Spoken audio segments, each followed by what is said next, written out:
স্বর্ণ এবং রূপার পানি মিক্সচার করলে কি উপকারিতা হয়, এবং স্বর্ণ এবং রূপাকে ধুয়ে যে পানিটা আপনি মিক্সচার করবেন, এই মিক্সচার করে এই পানিটাকে আপনি কি কাজে খাটাবেন এবং উপকারিতাটা কি, আজকের ভিডিওতে বিষয়টি নিয়ে আলোচনা করব। বিষয়টি খুবই গুরুত্বপূর্ণ। এই বিষয়টা অনেক কবিরাজরাও কিন্তু জানেন না, তাই ভিডিওটিকে না টেনে একটু শেষ পর্যন্ত দেখার চেষ্টা করবেন। ভিডিওটি শুরু করার আগে সংক্ষেপে কিছু কথা বলবো। টিকটকে কখনো আমরা আমাদের কোনো ভিডিও ছাড়ি না। কিছু প্রতারক চক্র আমাদের ভিডিওগুলোকে টিকটকে আপলোড করে আপনাদের সাথে বিভিন্ন রকম প্রতারণা করে। প্রতারক চক্র থেকে সাবধানে থাকতে স্ক্রিনে দেওয়া 3355 নাম্বারে ভিডিও কল দিয়ে কনফার্ম হয়, তারপর আমাকে কাজ দিবেন।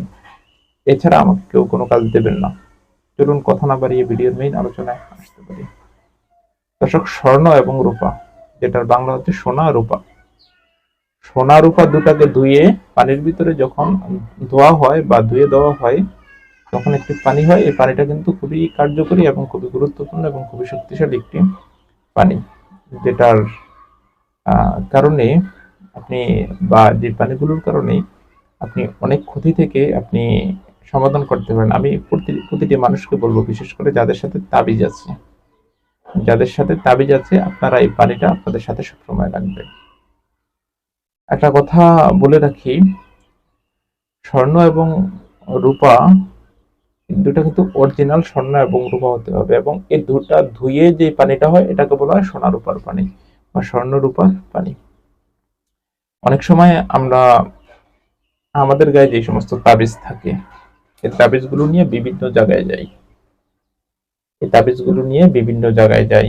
দেখা যায় যে সমস্ত ঘরে ডেলিভারি হয়, বাচ্চা হয়, এই সমস্ত ঘরে যাই, বা অনেক নাপাক মহিলা থাকে তাদের সাথে মিশি, বা আমাদের বাচ্চারা অনেক সময় পেশাব করে দেয়, পেশাব আমাদের তাবিজ কবজে লাগে, বা আমরা অনেক সময় স্বামী স্ত্রী মিলামিশা করার পরে আমাদের শরীর নাপাক থাকে, বা আমার শরীর নাপাক থাকে, ওই অবস্থায় আমরা তাবিজ ধরি। এই সমস্যাগুলোর কারণে অনেক সময় আমাদের তাবিজের যে গুণ বা গুণগত মান, যে কারণে আমি তাবিজটা ইউজ করতেছি, এই গুণটা কেটে যায় তাবিজের।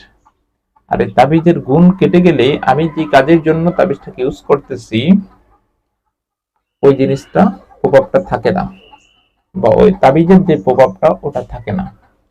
তো পুনরায় তাবিজের প্রভাবটাকে কাটানোর জন্য বিশেষ করে অনেক সময় আমি বশীকরণের কাজ করি, বা আপনারা যারা বশীকরণের কাজ করেন, এই কাজগুলো করার সময় আপনারা গভীর রাতে শ্মশানে যেতে হয়, বা কবরস্থানে যেতে হয়, বা নাপাক জায়গায় হাঁটতে হয়, বা বিভিন্ন জায়গায় যেতে হয়। এই জায়গাগুলোতে যাওয়ার পরে আপনাদের সাথে বিভিন্ন রকম খারাপ জিনের আচর হতে পারে, বা খারাপ জিনের বাতাস আপনাদের শরীরের সাথে আসতে পারে। তো আপনারা যখন বাসায় আসবেন, বাসায় ওঠার পূর্বে আপনারা অবশ্যই এই স্বর্ণ এবং রূপার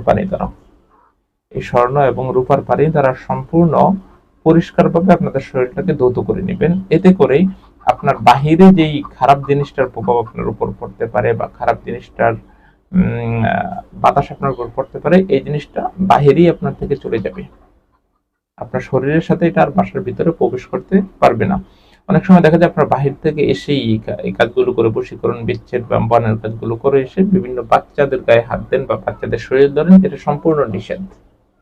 এই জিনিসগুলো সম্পূর্ণ নিষেধ।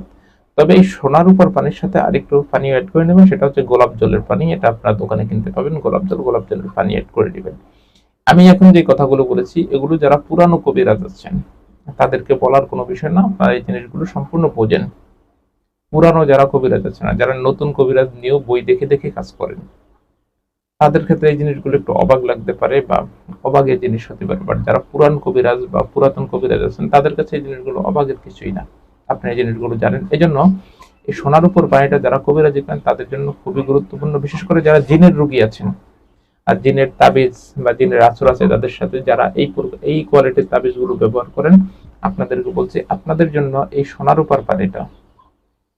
উপর পানিটা আপনাদের জন্য খুবই পাওয়ারফুল এবং খুবই দরকারি, এবং খুবই শক্তিশালী, এবং সময় বিশেষ আপনাদের এটা একটা প্রয়োজনীয় পানি।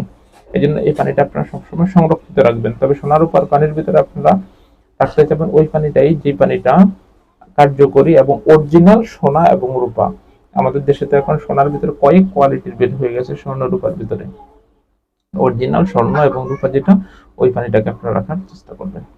আশা করি বিষয়টি বুঝিয়ে বলতে পেরেছি। তারপর আপনারা যদি না বুঝে থাকেন আমার সাথে স্ক্রিনে দেওয়া নম্বরে যোগাযোগ করে বিষয়টি বুঝিয়ে দেবেন। ধন্যবাদ।